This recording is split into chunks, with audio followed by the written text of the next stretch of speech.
जय हिंद सभी को। 7th क्लास में आप सभी लोगों का स्वागत है। मैं अमरजीत सर। देखिए जरा, आज की वीडियो के अंदर हम लोग चैप्टर नंबर 20 करने वाले हैं। टोटल 19 चैप्टर मैं आप लोग को करवा चुका हूं बहुत बढ़िया तरीके से। जाकर प्लेलिस्ट में आप लोग जरूर देखें, जिन्होंने नहीं देखा।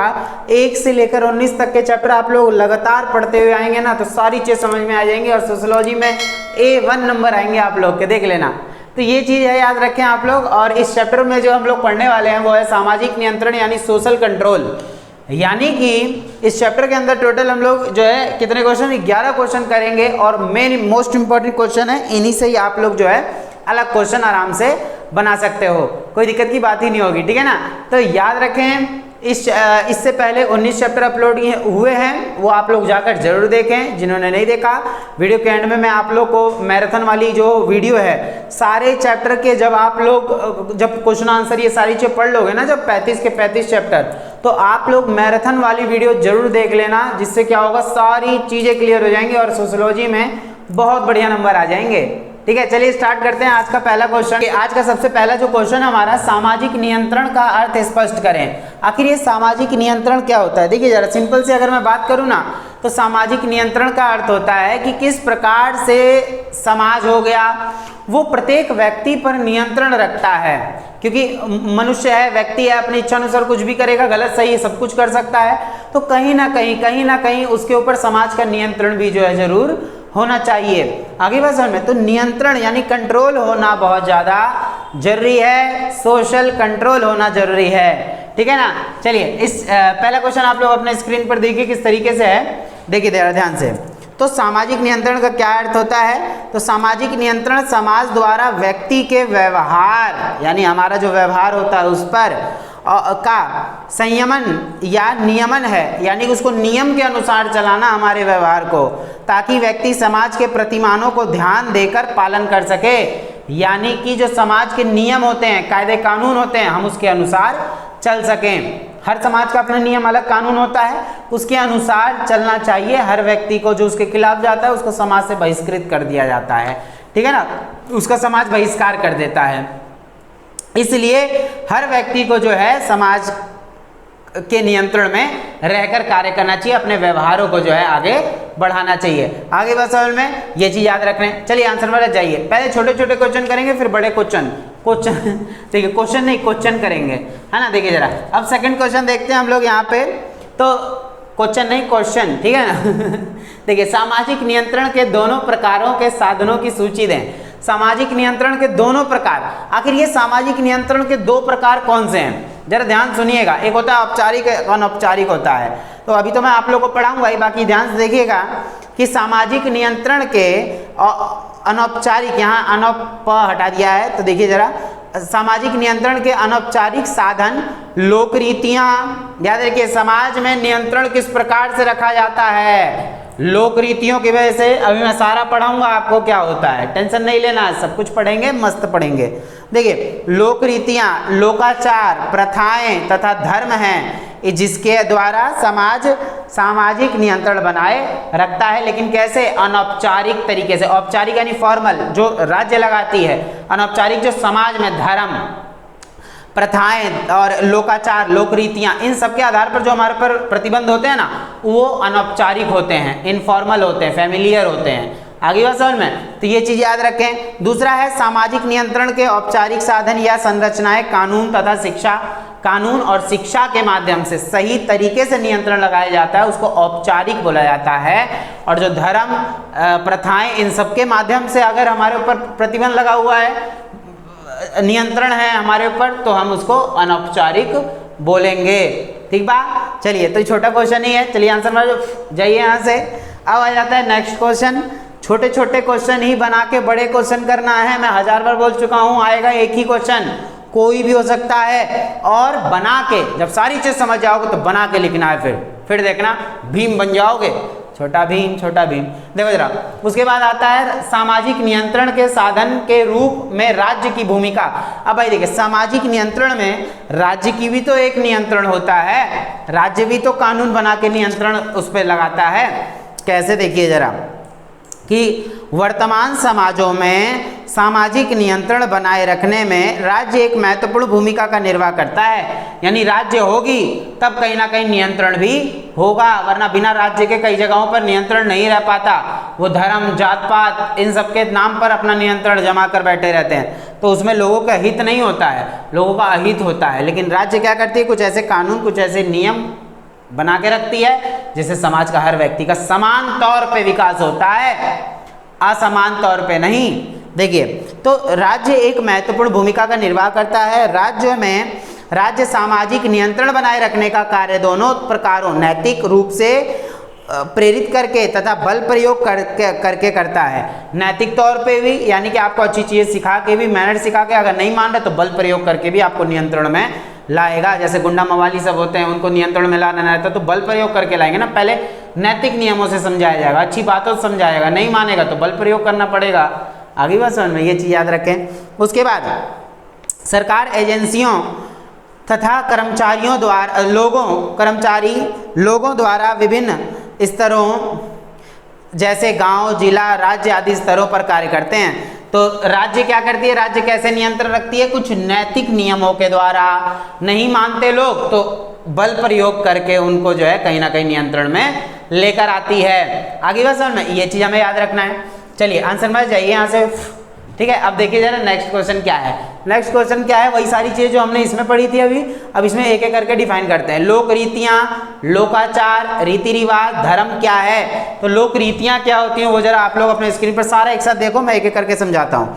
लोक रीतियां ऐसे मानदंड हैं जिनका पालन प्रत्येक समुदाय में व्यक्ति द्वारा किया जाता है। लोक रीतियां मतलब जो लोगों के द्वारा, लोगों के लिए जो रीति रिवाज, जो नियम, कायदे, कानून बनाए जाते हैं उनको हम लोक रीतियां कहते हैं। आगे बात समझ में, लोगों के द्वारा, लोगों के लिए बनाए गए नैतिक नियम, ठीक है ना, ये चीज। दूसरा है लोकाचार। लोकाचार मतलब उनके विचार, आचार विचार। देखिए, लोकाचार नैतिक आचरण है, यानी कि जो अच्छी बातें सिखाई जाती हैं, जैसे माता पिता के द्वारा सिखाया जाता है, उन सारी चीजों का पालन करना लोकाचार कहलाता है। देखिए, जिनका पालन प्रत्येक समुदाय के व्यक्तियों द्वारा, तो जो लोक रीतियां, देखिए लोकाचार नैतिक आचरण है जो लोक रीतियों की परंपरागत प्रसिद्धियों से भिन्न है, यानी कि ये लोक रीतियों से थोड़ा अलग होता है। लोक रीतियों में क्या है, रीति रिवाज, ये सारी चीजें बनाई गई हैं।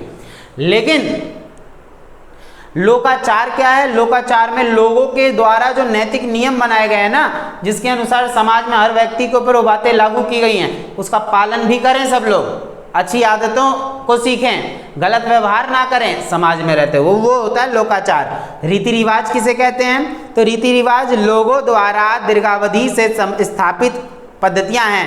रीति रिवाज ये तो सबको पता है, हमारी शादी ब्याह जो भी चीजें होती हैं रीति रिवाज के अनुसार होता है। जो बहुत पुराने टाइम से चली आ रही चीजें हैं वो रीति रिवाज में आती हैं। आगे समझ में, ठीक है। उसके बाद धर्म आता है। धर्म तो हर कोई जानता है, जिसके अंदर हम विश्वास रखते हैं अपना। धर्म सबका अलग अलग है, ठीक है। देखिए, धर्म विश्वासों और पद्धतियों की एकीकृत प्रणाली है जो पवित्र चीजों से संबंधित है। यानी कि धर्म क्या है, पवित्र होता है, सबका अपना अलग धर्म है। धर्म के अनुसार चलिए आप, क्योंकि धर्म ही हमें अच्छी चीजें सिखाता है। लेकिन एक चीज याद रखिएगा, धर्म के अंदर होने वाली जो भाव, ये जो गलत चीजें आज लोग कर रहे हैं, ज्यादा ज्यादा जातिगत भेदभाव, ये सारी चीजें कर रहे हैं, वो बहुत ज्यादा गलत है। वो चीजें बिल्कुल भी नहीं होनी चाहिए। तो ये चीज हमें याद, लोक रीतियां, लोकाचार, रीति रिवाज, धर्म। आगे बात समझ में, चलिए आंसर में जाइए, ठीक है। उसके बाद हम लोग नेक्स्ट क्वेश्चन पढ़ते हैं कि प्रथाओं का आदर किस कारण होता है। अब देखिए, प्रथाएं शुरू से चलती आ रही होती हैं, कुछ गलत प्रथाएं होती हैं, कुछ सही प्रथाएं होती हैं, तो वो भी कहीं ना कहीं समाज के लोगों के ऊपर नियंत्रण बना के रखती है। जैसे पर्दा प्रथा थी, अब वो पर्दा प्रथा या सती प्रथा, ये सब तो बेकार चीजें थी, समाज में शुरू से चली आ रही थी, लेकिन लोगों को नुकसान था, इसलिए उसको खत्म किया गया। जो प्रथाएं अच्छी चली आ रही हैं उनको खत्म नहीं किया जाएगा, जो भारतवर्ष के लिए अच्छा हो। जैसे प्रथाओं का आदर इस कारण होता है कि वे परंपरा द्वारा मान्य और स्वीकृत होती है, यानी शुरू से ही लोग इसको स्वीकार करते हुए चले आ रहे होते हैं और उन्हें समुदाय की सामाजिक स्वीकृति मिली होती है, यानी पूरा समुदाय उसको अपनी इच्छा से लागू किया होता है। शुरू से अब तक चली आ रही चीजें होती है। जबकि कानून का पालन इसलिए होता है क्योंकि वे प्रकृति से बल प्रयोग पर आधारित होती है। लेकिन कानून का पालन क्यों करते हैं सब लोग, क्योंकि सिंपल सी बात है, वहां पर बल प्रयोग भी हो सकता है। मान के चलिए कानून सरकार ने हमारे लिए बनाया है, अब हम नहीं मानेंगे तो उसको तोड़ेगी भी हमें सरकार, हमारे लिए सजा भी है भाई, सिंपल सी बात है अगर हम उन चीज़ों को पालन नहीं करेंगे। तो इसलिए है, प्रथाएं हैं, प्रथाओं को जो शुरू चली आ रही चीज़ें इसलिए उनका पालन करना पड़ता है, और जो कानून है उसका पालन इसलिए करना है कि भाई अगर नहीं करेंगे तो उसका जो है सजा भी मिलेगा। इसलिए हमें समाज में रहना है तो कानून को मद्देनजर रखते हुए ही हमें रहना होगा। आगे बात समझ में, इसलिए हमें प्रथाओं का जो है क्या करना पड़ता है, आदर करना होता है। पड़ता क्या है, करना ये रहता है। चलिए आंसर में जाइए, ये चीज़ें, यही छोटे छोटे क्वेश्चन आगे बड़े हो जाएंगे, एक ही बन सकता है ये, ठीक है ना। देखिए नेक्स्ट क्वेश्चन है, सामाजिक नियंत्रण से क्या तात्पर्य है। आखिर ये सामाजिक नियंत्रण क्या होता है, छठा क्वेश्चन है, आखिर ये सामाजिक नियंत्रण क्या है। तो सामाजिक नियंत्रण से क्या तात्पर्य है, तो सिंपल सी बात है, आंसर देखिए आप लोग अपने स्क्रीन पर। सामाजिक नियंत्रण वह पद्धति है, यानी देखिए समाज का नियंत्रण है ना हमारे ऊपर, वो गलत मतलब वो औपचारिक अनौपचारिक वो कैसे होता है वो तो हम बाद में जानते हैं, ठीक है ना। पहले नियंत्रण क्या होता है वो चीज़ जानिए। तो नियंत्रण का मतलब है जब समाज में जो भी नियम वगैरह हैं वो हमारे पर लागू किए गए हों, वो नियंत्रण रखता है, जिसके अनुसार हम अपने व्यवहार को नियंत्रित करते हैं, कोई गलत कार्य नहीं करते हैं। तो सामाजिक नियंत्रण वह पद्धति है जिसमें संपूर्ण सामाजिक व्यवस्था सुसंगत होती है और अपने को बनाए रखती है, एक परिवर्तित संतुलन के साथ संपूर्ण रूप से यह संचालित होती है। यानी कि पूरे समाज में ये चीज़ें क्या होती हैं, ये लागू की जाती हैं, संतुलन में लाई जाती हैं। और सामाजिक नियंत्रण किसी समाज में स्वीकृत प्रतिमानों के द्वारा व्यक्तियों के व्यवहार को नियमित करने की एक सामान्य पद्धति है। याद रखिएगा, यानी कि क्या होगा, सामान्य एक पद्धति होती है कि भाई समाज के अंदर जो नियम वगैरह है ना उनको लागू किया जाएगा हमारे व्यवहार को सुधारने के लिए, या किसी समाज में व्यक्तियों के व्यवहार को व्यवस्थित करने का तरीका है, हमारे व्यवहार को सुधार देता है ये समाज नियंत्रण। अगर हमारे समाज में सामाजिक नियंत्रण नहीं होगा, मतलब कोई कानून ही नहीं होगा, तो सब अपनी मर्जी से कोई भी काम करने लग जाएंगे। अरे बस हर समाज का अपना नियम अलग होता है, ये चीज़ें, ताकि उसे स्वीकृत आचार संहिता के अनुसार बनाया जा सके। किसी भी समाज में सुचारू संचालन के लिए यह अनिवार्य है कि उसके सदस्य स्वयं ऐसा आचरण करे जो उस समाज के अन्य सदस्यों को स्वीकार्य हो। यानी ऐसे नियम बनाए समाज के लोग, समाज के सदस्य ऐसे नियम बनाए जो सबको स्वीकृत हो। ये नहीं कि ऊंचे वर्ग को स्वीकृत है नीचे वर्ग को स्वीकृति नहीं है, नहीं, ऐसा नहीं हो सकता। आप सामाजिक नियंत्रण बनाए रखना चाहते हैं तो सबको मद्देनजर रखते हुए कानून बनाएं आप। आरिवासन जैसे हमारा संविधान है, संविधान किसी एक वर्ग को उठाता नहीं है या किसी एक वर्ग को गिराता नहीं है, सबको बराबर लेकर चलता है। हमारा संविधान है, सर्वोच्च संविधान है। तो हम विभिन्न नियमों का अनुसरण करने का प्रयास करते हैं। स्कूल आदि के अनुसार का पालन स्कूल आदि में अनुशासन का पालन करते हैं, ये तो हमें पता है, वैसे समाज में करना पड़ता है। जो लोग समाज में इन मानदंडों का पालन नहीं करते उनकी आलोचना होती है, उन्हें जो है अपमान की दृष्टि से देखा जाता है। जो समाज में नहीं मानता उसको अपमान किया जाता है उसका, यही सामाजिक नियंत्रण है। दूसरे शब्दों में सामाजिक नियंत्रण वह प्रणाली है जो हमारे व्यवहार को नियंत्रित करती है, चाहे वह नियंत्रण प्रचलित रीतियों और आदर्शों के माध्यम से हो या राज्य और उसकी बाध्यकारी शक्तियों के माध्यम से। तो मैंने आपको बताया कि समाज के व्यवहार का नियमन चाहे व्यक्तियों का हो अथवा समूह का, दो प्रकार से किया जाता है। जैसे पहला है समाज के स्थापित मानदंडों और मूल्यों का पालन, यानी समाज में जो रीति रिवाज हैं, ये सारी चीज़ें उनका पालन करके। दूसरा है शक्ति का प्रयोग करके। अगर आप प्रथाएं चली आ रही है, समाज द्वारा बनाई गई चीज़ें हैं जो उसका पालन नहीं कर रहे, तो दूसरी भी चीज़ें होती हैं, जैसे कानून होता है। कानून क्या करता है, बल प्रयोग करके आपको उसका पालन करवाता है। आगे बात समझ में, ये चीज़ हमें जो है यहाँ पे याद रख लेनी है। कोई दिक्कत, ठीक है। चलिए आंसर हमारे जाइए यहाँ से। देखिए जरा, अब नेक्स्ट क्वेश्चन क्या है, सामाजिक नियंत्रण की 3 आवश्यकताएं लिखें। तो सामाजिक नियंत्रण की 3 आवश्यकताएं क्या है, क्यों है हमें जरूरत समाज के नियंत्रण की? सिंपल सी बात है। तो पहला देखिए जरा, पुरानी व्यवस्था को बनाए रखने के लिए, यानी जैसे समाज का नियंत्रण नहीं होगा हमारे ऊपर तो क्या चीज़ें होंगी? सिंपल सी बात है, सामाजिक नियंत्रण, जो पुरानी चीज़ें हैं ना, पुरानी व्यवस्था को बनाए रखने के लिए सामाजिक नियंत्रण होना बहुत ज़्यादा जरूरी है। क्योंकि जो इसमें बोला गया, किसी समाज या समुदाय की सततता और एकरूपता के लिए यह महत्वपूर्ण है कि ताकि वो बना रहे, इसके लिए महत्वपूर्ण है कि पुरानी सामाजिक व्यवस्था को बनाए रखा जाए और परिवार के वरिष्ठ सदस्य छोटे सदस्य को अपनी परंपराओं, मूल्य, पद्धतियों और व्यवहार के स्वीकृत रूपों की जानकारी देकर उन्हें सामाजिक बनाएं। या तो हम बोल सकते हैं कि जो ये बोलेंगे ना पुरानी व्यवस्था को बनाए रखना, तो पुरानी चीजें खत्म ना हो, हमारी संस्कृति खत्म ना हो, इसलिए सामाजिक नियंत्रण हमारे लिए जरूरी है, पहली अवधारणा। दूसरी चीज क्या है, देखिए दूसरी क्या है, व्यक्तिगत व्यवहार को नियमित करना, यानी कि हर कोई सबका अलग अलग व्यवहार होता है, रवैया होता है। अब सब अपने तरीके से समाज में चलने लग जाएंगे तो समाज बर्बाद हो जाएगा ना, इसलिए समाज का नियंत्रण होना जरूरी है ताकि सब बढ़िया से काम कर सकें। यानी व्यक्ति के आदर्शों, हितों, अभिरुचियों, आदतों आदि में अभिन्नता के कारण इसमें विविधता पाई जाती है। सबके अलग अलग व्यवहार कार्यक्रम होते हैं, तो उनके व्यवहार को स्थापित मानदंडों और व्यवहार के अनुसार नियमित करने की आवश्यकता है ताकि समूह की एकरूपता और एकता कायम रह सके, यानी कि समाज के अंदर एकजुटता बनी रह सके, इसलिए भी हमें इसकी जरूरत है। तो पहला बताया पुरानी व्यवस्था को बनाए रखने के लिए, दूसरा बताया व्यक्तिगत व्यवहार को नियमित करने के लिए, तीसरा है सांस्कृतिक कुप्रबंध पर नियंत्रण, यानी जो पुरानी बेकार चीजें हैं उन चीजों को लागू ना किया जाए, दोबारा गलत तरीके से कोई उसको लागू ना करे। जैसे सती प्रथा खत्म हो गई है, अब सती प्रथा को दोबारा लाओगे तो गलत है ना, तो इसलिए नियम होना चाहिए, कायदे कानून होना चाहिए ताकि समाज के अंदर जो है नियमित तरीके से सारी चीजें चलाई जा सकें, कोई गलत चीज ना हो।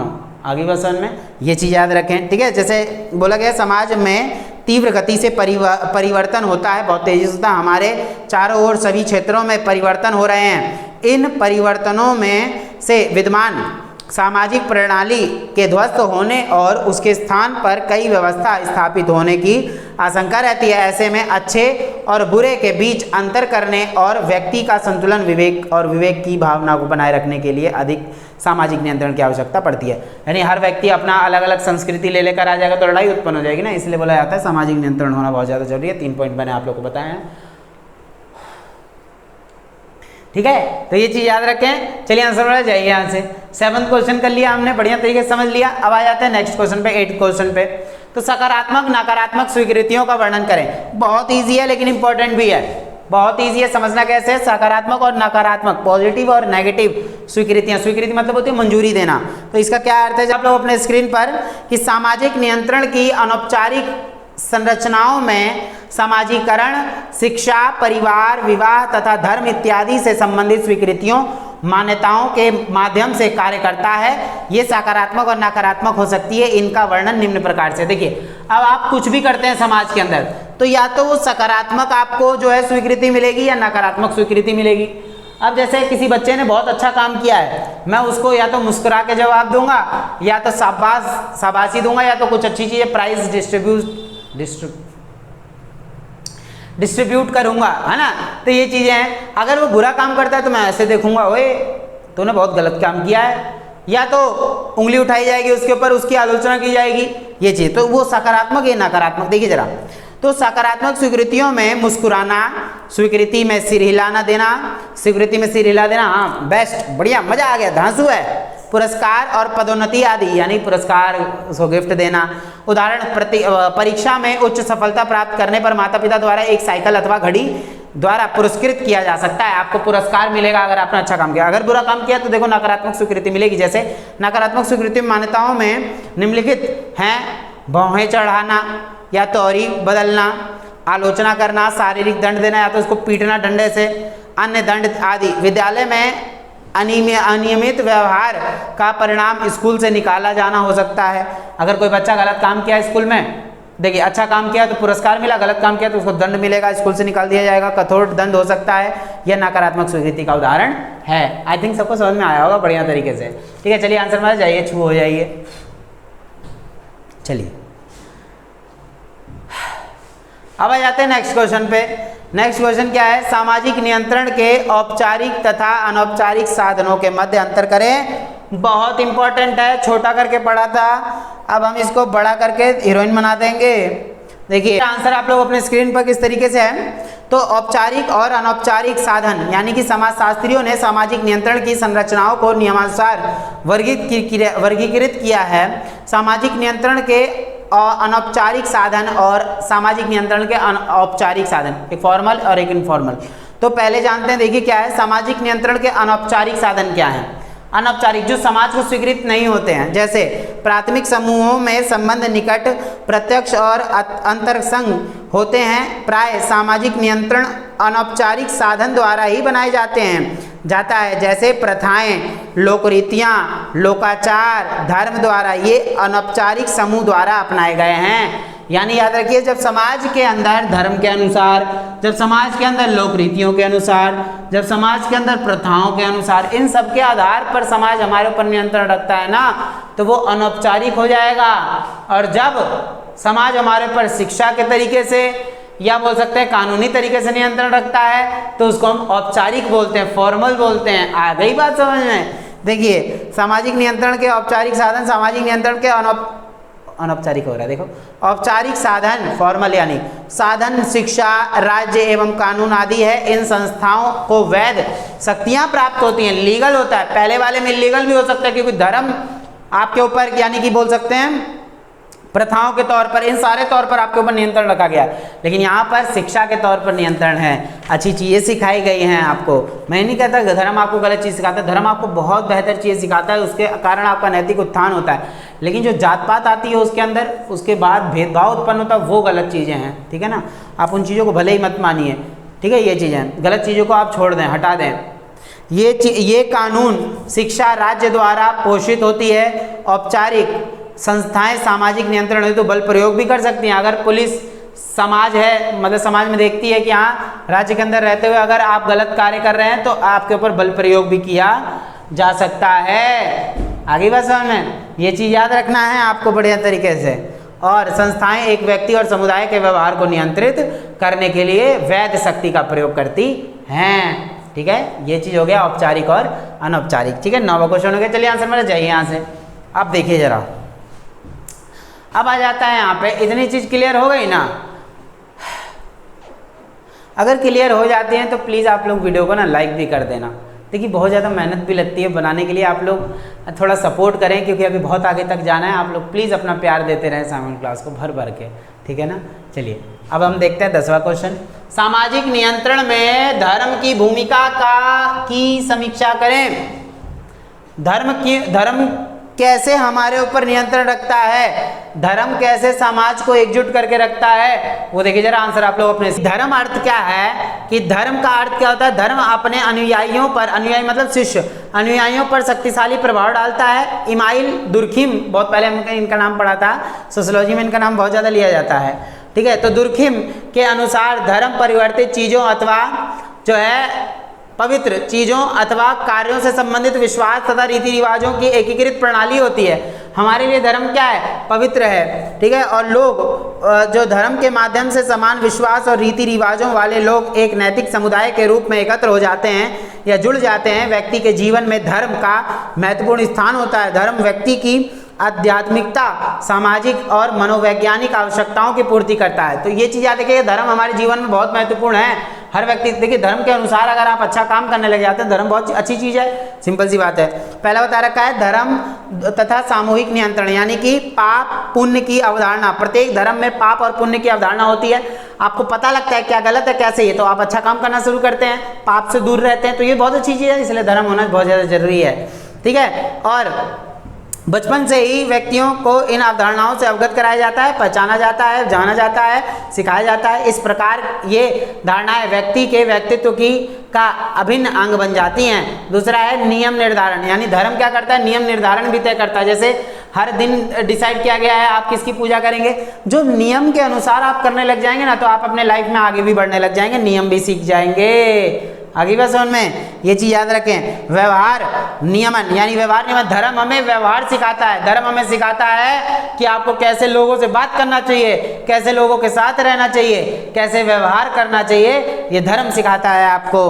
धार्मिक संस्थानों द्वारा आयोजन, यानी कि अलग अलग धार्मिक संस्थाएं अलग अलग आयोजन करती हैं, ताकि जैसे आपने देखा होगा कहीं पे जो है कहीं भागवत हो रही है, कहीं कुछ हो रहा है, कहीं पे इस्लाम में कुछ हो रहा है ना, अलग अलग धर्मों में अलग अलग चीज़ें होती है, ताकि लोगों को ना एकजुट किया जा सके, लोगों को अच्छी राह पर भेजा जा सके। अगर धर्म हमें गलत सिखाता तो धर्म इतना आगे तक नहीं पहुंचता। हाँ, जात पात में आज उतना विश्वास क्यों नहीं रखते लोग? क्योंकि जात पात अगर आती है तो वहाँ लोग गलत धारणाएं भी शुरू कर देते हैं। लेकिन जो ये है धर्म है वो हमें अच्छी आदतें ही सिखाता है, ठीक है, इसलिए अनुसरण करना चाहिए। तो ये हमने पढ़ लिया, ये आपको याद होना चाहिए। 4 पॉइंट थे इसके कुछ, वो आपको बढ़िया तरीके से याद होने चाहिए। चलिए आंसर में जाइए यहाँ से। अब आ जाता है लास्ट क्वेश्चन। लास्ट क्वेश्चन है सामाजिक नियंत्रण में परिवार और आस पड़ोस की क्या भूमिका होती है। तो आंसर देखिए जरा आप लोग अपने। तो उत्तर परिवार क्या है, फैमिली क्या है। तो अब बच्चा अपने वंश और वातावरण की उत्पत्ति होता है और उसका जन्म कुछ निश्चित रूप से संक्रमित क्षमताओं के साथ होता है। ये क्षमताएं या तो बढ़ जाती हैं अथवा वातावरण की उत्तेजकता के कारण कुंठित हो जाती हैं। परिवार निम्न प्रकार सामाजिक नियंत्रण की अत्यंत महत्वपूर्ण एजेंसी है।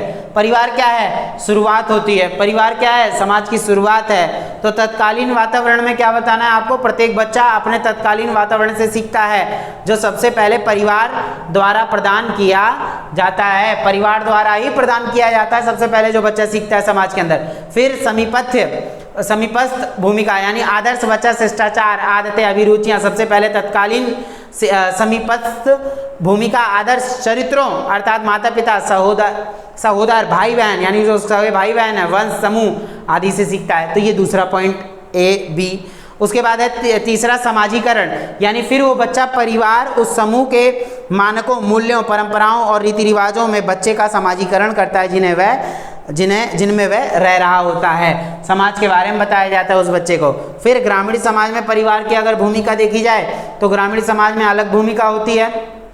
जैसे बोला जा रहा है ग्रामीण समाज में व्यक्ति अपने परिवार से अपना स्तर प्राप्त करता है। व्यक्तित्व के निर्माण में बड़ों की प्रमुख भूमिका व्यक्ति के दृष्टिकोण, रुचियों और जीवन शैलियों में प्रकट होती है। ये चीज़ हमें याद रखना है कि ग्रामीण क्षेत्रों में ना बच्चा ज़्यादातर ये सारी चीज़ सीखता है, आस पड़ोस की चीज़ें, या बोल सकते हैं समाज के बारे में। शहर में कम सीख पाता है क्योंकि शहर में जॉइंट फैमिली कम रहती है। जो है कौन सी फैमिली रहती है वहाँ पे, जो एकल परिवार है वो ज़्यादातर यहाँ पे समाज के अंदर रहता है। शहर में वही परिवार की भूमिका देखें तो शहर में क्या होता है, देखिए जरा कुछ अलग अलग चीज़ें दे रखी हैं। तो बोला जाता है परिवार स्वयं पर ध्यान केंद्रित करते हैं, इससे व्यक्तिगतता पर अधिक बल दिया जाता है, जबकि इसके विपरीत गांव में समूहवाद का प्रभुत्व होता है। मैंने बताया ना गांव में सब लोग एकजुट होकर रहते हैं, लेकिन वहीं समाज यहाँ शहरों के अंदर थोड़ा व्यक्तित्ववाद को जोड़ दिया जाता है। व्यक्तित्ववाद को यानी व्यक्ति पर जोड़ देते हैं, ठीक है ना। तो इसमें ग्रामीण क्षेत्रों में एकजुट होके, क्योंकि सब लोग एकजुट होके रहते हैं, वहीं यहाँ पर जो शहरी क्षेत्र हैं उनमें सब लोग क्या करते हैं, अलग अलग रहते हैं। तो ये चीज़ उसमें बोला गया शहरों में समाजीकरण का कार्य जिसे प्राय एक परिवार द्वारा किया जाना चाहिए, विभिन्न माध्यमिक संस्थाओं द्वारा जैसे स्कूल, खेल के संगी साथियों और जन संचार माध्यमों के द्वारा संपन्न किया जाता है। देखिए सिंपल सी बात है भाई। तो देखिए सामाजिक नियंत्रण में परिवार और आस पड़ोस की क्या भूमिका होती है।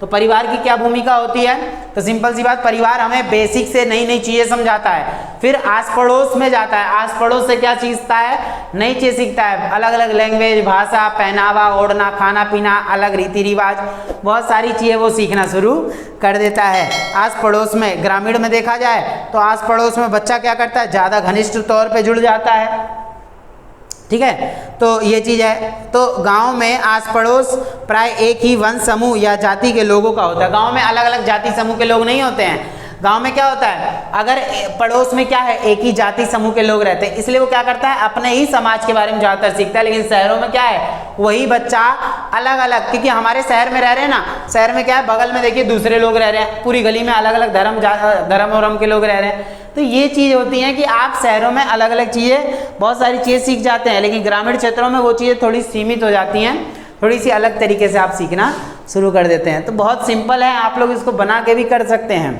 आगे बात समझ में। अगर आप लोग को वीडियो अच्छी लगी हो तो प्लीज़ चैनल को सब्सक्राइब जरूर करें। आप लोग प्यार करें, प्यार दें, ठीक है। साइमन क्लास को आप लोग भर भर के अपना प्यार देते रहें, बहुत आगे तक जाना है अभी, आगे बात समझ में। तो आप लोग अपना प्यार देते रहें बढ़िया तरीके से, वीडियो को लाइक भी जरूर करें। और जिसको जो डाउट होता है, व्हाट्सअप ग्रुप है चैनल के अबाउट में मैंने दे रखा है, डिस्क्रिप्शन में नंबर दे रखा है मैंने, आप लोग जाकर ले सकते हैं, वहाँ व्हाट्सअप ग्रुप से ज्वाइन हो। आने वाली जितनी भी सारी चीज़ें होती हैं मैं आप लोग को आने वाले टाइम पर बताता रहूँगा। आगे बात समझ में, आगे बढ़ते रहें और अपना प्यार देते रहें। ठीक है, और पढ़ते रहें, बढ़िया तरीके से पढ़ते रहें, क्योंकि भला होगा सिर्फ पढ़ के ही। आगे बात समझ में, 4 पैसे रहेंगे जेब में तो दुनिया याद रखेगी, नहीं रहेंगे तो सब भूल जाते हैं, ये चीज़ याद रखिएगा। इसलिए पढ़ना बहुत ज़्यादा ज़रूरी है, ठीक है ना। तो हम लोग मिलेंगे नेक्स्ट क्लास के अंदर। जय हिंद, जय भारत।